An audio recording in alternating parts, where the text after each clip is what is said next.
The Talos Mistake by Leonora Venatus, Imperial Liaison to the Aldmeri Dominion.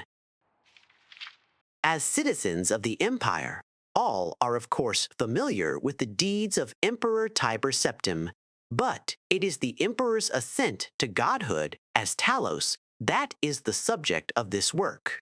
Until Tiber Septim's death, there had been but 8 divines: Akatosh, Debella, Arche, Zenithar, Stendar, Mara, Kinnereth, and Julianos. These gods were and are worshipped throughout the Empire.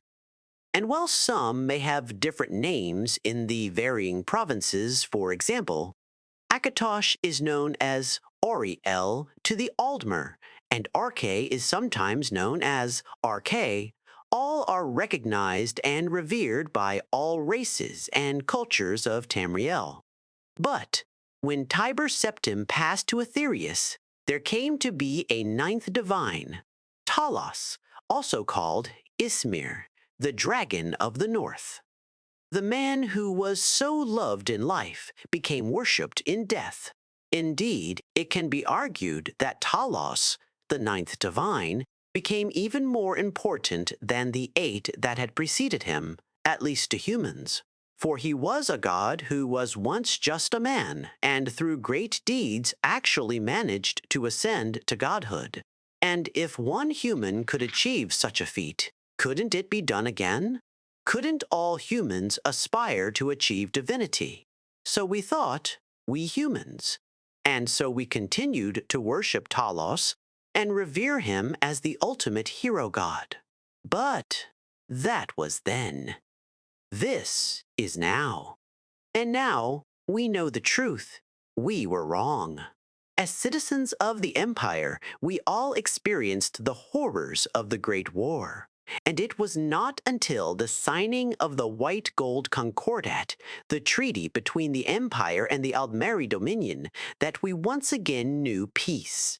One of the most important stipulations of that treaty, as every imperial citizen is well aware, is that Talos can no longer be worshipped as a god. This edict shook the very foundations of the Empire. There were those who rebelled against the law. Indeed, some still do. But the citizens of the Empire must know this. The Emperor did not agree to outlaw the worship of Talos because it was demanded by the Thalmor, the ruling body of the Aldmeri Dominion. The Emperor agreed to the outlaw of the worship of Talos because it was the right thing to do. Today, the Emperor, and indeed the Empire itself, recognizes that allowing the worship of Talos was a mistake.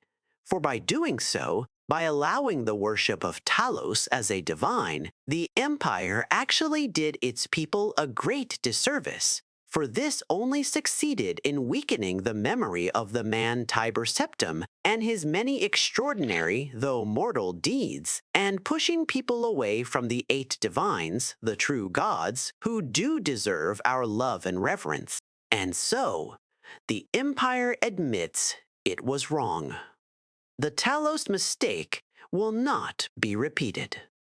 May we find centuries of peace and prosperity with our new Thalmor friends, and continue to share a spirituality that binds together all the cultures and races of Tamriel.